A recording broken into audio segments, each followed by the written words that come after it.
All right, we're here in the Niner locker room with Curtis Robinson, the Niners Walter Payton Man of the Year Award candidate this year. And Curtis, thanks for the time. And I got to ask you right out of the chute, because you're a young guy, what do you know about Walter? What do you know about? Have you ever watched any of Walter Payton? I didn't watch, but my best friend and his family are Bears fans, so they're big Sweetness fans for sure. So they talked about it once I got the award. They were asking me the same thing, like, "What you know about Walter?" I'm like, "Man, not much." I know he's great though. Yeah. He was maybe the greatest running back of all time, in my opinion. Pound for pound, I don't know. Who would you consider, like, pound for pound, one of the strongest backs in the league today? Is there anybody that stands out to you that's really strong? Saquon. Yeah, this guy was smaller, but even tougher, stronger. Okay. He was the only part of their offense that was any good. So for years, so he just took a beating, but he was incredible. And he was a small back, but he just was incredible. And he was, they called him Sweetness, as you know. Talk a little bit about you being a candidate for this award, because I think, one, it's really cool. The NFL considers it its most prestigious award. The commissioner has been all about pushing this to make it more and more prestigious. I think that's an awesome thing. But talk a little bit about you being a candidate this year and being the guy in this room. You've led this room in volunteer hours 2 years in a row. And that's not lost on anybody. So talk a little bit about your candidacy and why this is special. Yeah, it's super special for me, honestly. I've spoken on it before. When I got here, it was a huge deal for my family because my mom is from here. She's a Bay Area native, grew up in the glory days of the Niners with Jerry Rice and Steve Young. So to be here was already a privilege enough. And I made it my personal mission to just have a positive impact here, whether it was on the field or off the field. It's an honor to have the award. Obviously, my goal was more football oriented this year. That got cut short, but to be able to be recognized in that sense it meant the world. It means a lot coming from the teammates and then also from the organization, just that they feel that way about me. Talk about your mom. I know your mom is a teacher and an educator, and that seems like a consistent theme in your charitable endeavors, Curtis, is that education seems to be kind of a core message. Is it not? It is. I'm biased because I saw the countless hours my mom put in as an educator. My dad as well as a coach and as a leader within his profession. I saw the countless hours that they put in, and it's thankless work. You know, as kids, you don't really understand how hard it is for teachers and for educators that are trying to help you out, and not just you, but 10 classrooms a day trying to make things work. And I saw the behind-the-scenes work of that. So for me, it was always important to help out both the students of this area, but also the educators, because like I said, I understand it's very thankless work, and the resources are very scarce at times, and their pay isn't good as well. So any assistance they can get, especially for the kids that may come from low-income families, it was super important to me to just be an influencing factor in their lives. You know, I remember my dad, who's no longer with us, but he used to tell us as kids, it all starts with a dream. And if you don't have a dream, it doesn't really go, there's nothing from there. And every guy in this room has a dream to play in the NFL, right? I mean, nobody accidentally makes it here. No. Where does that passion for football and passion for community service for you come from? I mean, I know you mentioned your mother, but was there a moment along your path, either at Stanford or before, where you said, you know what, I'm going to make it to the pros, and I'm going to use my platform to try to do things in our society to make it a better society? Yeah, I mean, it was instilled upon me at a young age, but I would say high school really shaped everything for me. I was blessed to be able to go to a perennial program in Mater Dei and be around Bruce Robinson for my whole time there, and he changed everything for me, in all honesty. I can't speak on it enough. He brought us to Monarchs and Marines every year, and that's where I really got the introduction to my community service. And from a football standpoint, I was just around great players and a great program with great tradition for a really long time. So I was always really motivated to make it and be one of those guys that took that next step to college, and then after that took the next step to the NFL. And I think it's 4 of us right now that are doing it, and it was always a goal of mine from the age of probably 14 when I stepped foot on campus, and I've just worked to try to make that goal become reality.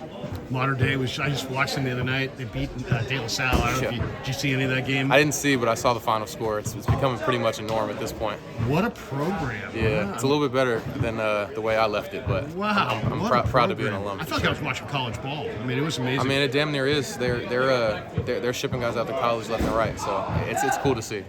I covered Stanford and did Stanford pre and post, so I know that you're a hell of a football player. You were a great player at Stanford, and you were having an incredible camp this summer, and it got taken away because of the knee injury. How emotional has this year been for you? Because, I mean, I can say it, but you know it's true, and every guy in here knows it's true. you were not just on a trajectory to play this year, you were on a trajectory to star and be great this year. Did you feel that this summer, and what was the difference from past years to this year? I definitely felt a difference. I was just more comfortable in everything. We put a lot of work in. It wasn't just me. I was working with Fred and Flan the whole summer. And, obviously we were getting right. And I felt really good. Things were coming together. I was feeling good, more with my linebacker play than I ever had. And it was starting to show up on tape for sure. And it is unfortunate. It's been a very emotional year. I've been trying to distract myself in every way I can just because it was pretty devastating when it happened, and it's still tough to think about. But I've been fortunate to have a lot of other cool things happen this year, and have a lot of other cool stuff going on, and a lot of good teammates that have kind of kept my spirits up. But, it's always in the back of my mind. That's the main goal here, is to be a great football player for this organization and to know I was right there. It sucks to have it taken away, but to know that I was in that position, it just kind of motivates me more to get back there and to pursue even further after that. You didn't stop. Like, you're charitable, but so you tear up your knee. It's days later. You're out there reading to children. It's days later. You're out there taking people shopping. You're out there in the community. The community effort did not stop because you tore up the knee. There are a lot of guys that would have just said, hey, man, I don't want to do anything for a while. But you kind of did the other thing. You kind of threw yourself into it. Why?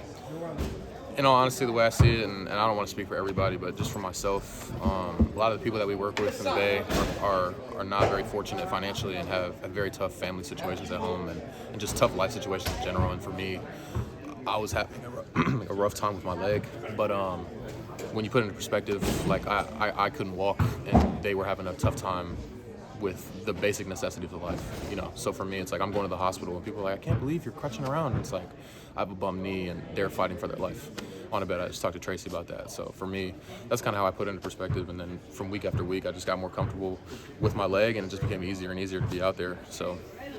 Are there any foundations or charitable causes that are connected to yours? I saw that your charity will get, I think, $55,000, but if you win, I think they get like $250,000. Yeah. Who is your charity, and how did you go about choosing it? We haven't decided yet. We're still working. I'm hoping to do a few different ones, depending on the total dollar amount after all the events at the Super Bowl. Then we'll have a final tally to see who's getting what. One I'd like to shout out is the defensive line, Solomon Thomas's foundation. I would love to work with them and try to donate a little chunk of that to them, but we haven't decided yet. And he deals a lot with mental health and that kind of thing. And that's my guy. Solly's, you guys were teammates in college. Yeah. And the charitable thing, were you a charitable guy back at Stanford? Did you do a lot of stuff in the community at Stanford, or is that something that you started when you came to the pros? We did some stuff. I mostly just did Read Across America, and then we would do a children's hospital visit, the same one that we do here, but for Halloween. Mm-hmm. We would get dressed up and put on silly costumes and just go hang out with the kids. But it wasn't much. It was always around those two things. And when I got here, like I said, I got introduced to Eric and Aziz. My locker was right in between the both of them, so it was just kind of natural that I followed along with them. Two special guys. Eric used to read to kids. Yeah. Aziz, I don't know if people know this, but Aziz saved his family from a grease fire in the kitchen, and just an amazing person. Mm-hmm. Another amazing person is Dre Greenlaw, and he came back this year. And how surprised were you at the level that he played at in his first game in 10 months? That seemed almost kind of otherworldly, didn't it? It was, and it's easy for me to say it now, but I wasn't surprised. Honestly, we watch him work every day, and we've seen the type of guy that he is on and off the field, and I don't think anyone in this locker room doubted that he was going to come out and have that type of fire and that type of performance. I think it should be highlighted more. In all honesty, you don't see a guy not touch the field for 10 months and then have 10 tackles at half and be, in my opinion, the best player on the field on both sides. It's remarkable, if you ask me. And again, it's just another example of how the linebacker room has inspired me. Yeah, last one for you. I'm watching some film yesterday, and it's Brock, and he's touching base with kids and handing. I think he was signing things. Yeah.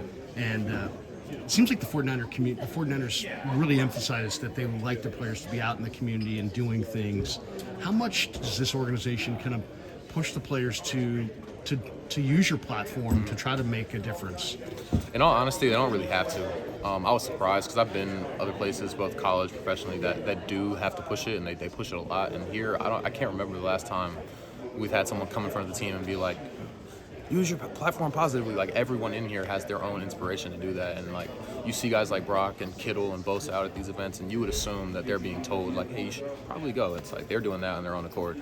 And I think that's the coolest part for me. And like I said, as a young guy, I saw that, and I levitated towards that. So I was just like, or gravitated towards that, excuse me. Like, it was just amazing to see. And like I said, I always mention the guys that have the most going on from a football standpoint, because they're usually the ones that are always there, and I think that is more remarkable than anything.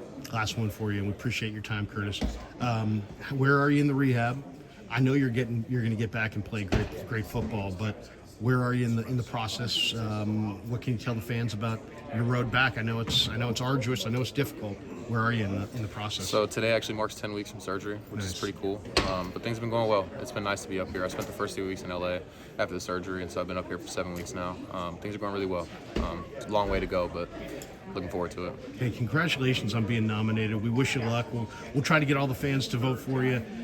You're a winner either way in our minds, and keep up the great work on the field, off the field. We really appreciate you. Appreciate it. Curtis Robinson. Thanks, Curtis. Thanks, man. Appreciate it. Have a good one. Yeah, you too.